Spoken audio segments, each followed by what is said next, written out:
ɛwɔ hɔ a nam sɛ ewiem nyɛ because delay na ba yɛ ne nyinaa ne sɛ na ewiem nyɛ weather no nyɛ nti flight no take off but ɛkɔ a wɔ hɔ a ɛkɔ soro kakra na aba fam kakra ne nyinaa ne sɛ na ewiem clouds no na ɛdɔɔso wɔ wiem ama wiem ayɛ kusu ɛbɔ kakra ne ade nti ɔmo hu ɔmo anim yɛ nti ɔmo kɔ soro na ɔmo aba fam but wohwɛ report no a ɔmo ɛma weather as at 9 o'clock anɔpa ɛna afternoon nso so weather nso so ɔmo de nyinaa mo insert ne nyinaa wɔ mu nti according to the report ɛbɛrɛ a wɔn kɔ no wɔn enya video na picture na ɛyɛ picture passenger baako a no wɔ on board ɛsɛnde de man adamfo ɛno nso so ɛwɔ report nim nti mmemme dɛm anim ha yi deɛ mehwɛ ba wɔbɛyɛ Facebook page a yɛma wɔn sɛdeɛ meka yɛma slides ni bi nti wɔatumi sɛ clouds no wɔ the other side na they were na ɔmo wɔ ɛfam kakra and a report no koraa making it clear sɛ baabi a helicopter yɛ a na ɔmo tu a the normal flights aeroplane na yɛhu so ɔkɔ wiem na helicopter no wɔn kɔ saa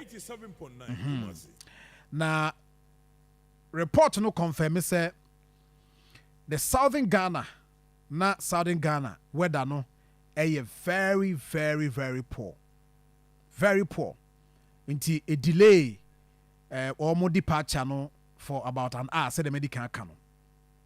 na no say Accra no na hu sɛ weather condition no na emu afɔ nti visibility na wɔ fam ɛsɛ wohu anim yie nti ɛberɛ a weather no improve kakra no ɛna nsuo nso egugu na ewiem nso so no ɛbɔ no nso so ɛda so wɔ wiem deɛ but ɔmo take it off na deɛ wɔn no sɛdeɛ nkran yɛ na kuma because Kumasi to Accra deɛ ɛyi ɛna no aka sɛ ɛkwan na wiem but ɛnam sɛ da bia no flight to from Accra ɛba Kumasi nti no ɔmo wɔ system bi a ɔmo frɛ no aerodrome ɛno no ɔmo de monitor weather no a so ɛtumi boa ma yɛnya weather no a ɛbɛn ti time bia no consistently Kumasi to nkran deɛ wotumi nya weather no accurate sɛ emu da hɔ but from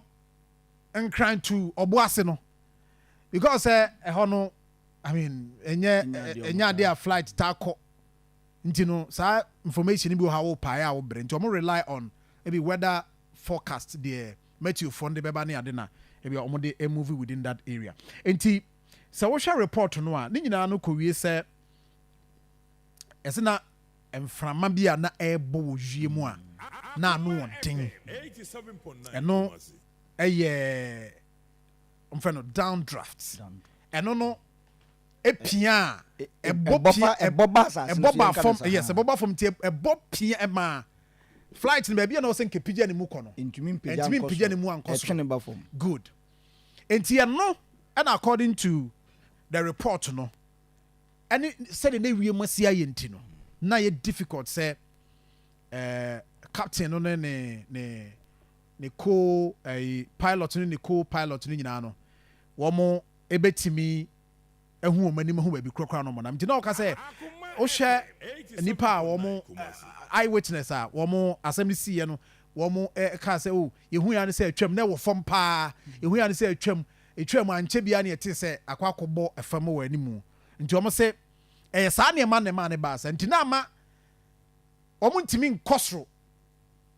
ɔho taso ɔpɛ so ɔkɔkora na ɛbɔ ba asase no ntino ɛtwene ba fam anoden enti abusua report no ɛna yɛbɔ no tɔfa ɛde amamo no enti wohwɛ mu a na kyerɛ sɛ machine nankasa no deɛ according to report no ɔmo sɛ na machine no it was in a good state condition a na ɔmo declare no serviceable ɛna ɔmo signing off say ebetimi akɔ just that according to report they say helicopter no was developed in the year 2012 and Ghana have 2015 na ɛwɔ 10 years operational period saa period ne deɛ ɛtumi yɛ adwuma a sɛ let me get saa portion no na me sɛ ɛbɛyɛ a metumi okay good nti ɔse in July ɛna nanka wɔ sɛ ne dwumadi a flight no ɛbaa sɛ ɛba bɛdi no nka ɛbɛka sɛ nka aso a wɔ sɛ ida sɛ yɛbɛgya ne yusu anaasɛ yɛbɛpake o sɛ yɛbɛyɛ ne den o July twɛ mu but ɔmo a company na ɔmo ɛyɛ ho adwuma no ɛma a period a ɛno no nso so no is allowed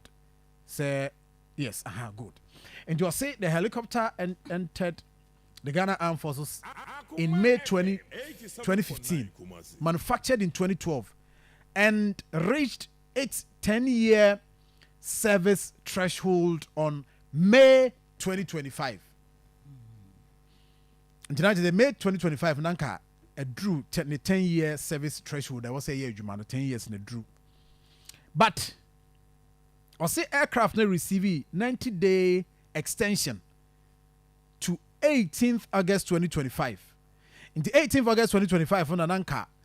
manufacturer no, ama kwanzo we bet you see within 90 days, even though the service threshold not so there, but you bet you see for 90 days not to us. And Ruho, assembly cease. And Ruho, good. Now. Enti machine no as in the aircraft na no ankasa no de omo ka nyina ne say even though nanka ye be kasa asem ni ho de mo maka de bi wo ho ananka wo se ka ho a enka wo mo nam no bibi esi wa animu a bibi wa animu a e be kire se be ma ba bia wo kɔ no e bia navigate fa bia fa left fa nifa ana fa biku ana bra fam kakra ana ba bia wo kɔ no bipo bi wo ho nti no pija mu ɛsin enibi nyɛ sɛ wo bi na asɛ enibi nti obuafo di wo mu no nti say an recommendation my ne say sa aircraft na ɛwɔ Ghana ha no enibi no animu ya no yɛmfa saa ne mani bi nka ho good na wokɔ w'animu a ɔmo se ɛnam sɛ Ghana for interest ɛwɔ a report ne mu nti no ɔmo hwɛ captain no a na ɔte flight ne mu no ɔne ne co captain no ɔmo hwɛ ɔmo kɔhwehwɛ ɔmo nneɛma mu sɛ de bɛyɛ a nneɛma a ebi a ɛkɔ so ɛwɔ ɔmo adwene mu in fact ɔmo nipadua no sɛ na biribi ayɛ kama nti captain no wɔn hwɛ ne biribi kama ɛna co-pilot nso wɔn hwɛ ne biribi kama deɛ wɔn ka kɔsi ni sɛ wɔn nkrata asɛm wɔn health na biribi ayɛ na biribi ayɛ nti wɔn hwɛ the medical and personal records from facilities a wɔn kɔ ne wɔn dwumadi wɔn di nyinaa no wɔn di saa nneɛma no nyinaa na ne nyinaa de kɔ wie ne sɛ ntwi ɛyɛ ewiem na ewiem nsakyerɛ ne nneɛma nyɛ wɔ wiem na wiem nyɛ fɛ ɛno na ma wɔn anhu wɔn anim nti wɔn sɛ wɔhwɛ a ɔkɔ a otimi ba fam because wɔn hu n'anim nti ɔsɛ ɔba fam kakra nti ɔhɔ a oduru baabi nso ɔsɛ maame nkɔ beyond the clouds ne ade nti na wohwɛ mu koraa na wɔn sɛ nanka wohwɛ bɛ na kyesɛ nkɔno ɔmo draw wia ne saa nti ɔmo draw ɔmo the sequence of event no ɔmo draw ne saa from Accra kwa na sɛ wohwɛ a kakra bi nanka ɔmo duru ɔboase linkle ɛna arahosɛm si nti findings ne sɛ ɛyɛ weather no ɛna ɛha adwen a ɛma saa arahosɛm si yɛ nti the cause of the accident no ne sɛ ɔsɛ the investigation determined that the accident was caused by the sudden loss of altitude and lift due to downdraft. The loss of altitude without change in power or pitch attitude is consistent with downdraft associated with changing environmental conditions over high terrain. nti abusuafo borɔfo no ɛne deɛ ɛbɛtumi ayɛ anɔpa yi ɛkɔkɔ wie ne sɛ deɛ kɔɔso no ɛnyɛ nipa sɛ bi a pilot no anaa captain no ne ne co-pilot no